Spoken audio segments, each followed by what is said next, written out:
Hello everybody, here's my latest commission. It's a mermaid in a tea tray. A bit unusual, I think you'll admit.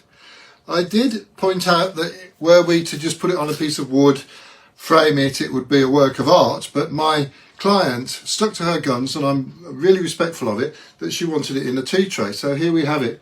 I think she has an ottoman that's a bit like a treasure chest, and when this goes on top of it, it'll all make sense. Anyway, she's very clear about what she wanted.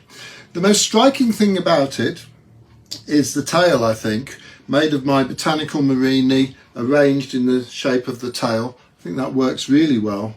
The mermaid herself, again, the client was very specific about that she should look like this, so she's getting what she's asked for. Again, with the white background, that's what she wanted, and it really clearly shows the mermaid. This is the opus vermiculatum going round, we're used to that by now, and lots of nice wavy movement with the sea. It's very successful and she's pleased with it, so that's good.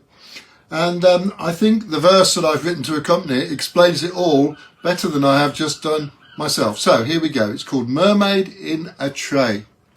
I wonder if there is a way to find a mermaid in your tray, because when I leant over to pour my tea, I found her smiling back at me. And as I commenced to eat my cake, she gave her fishy tail a shake.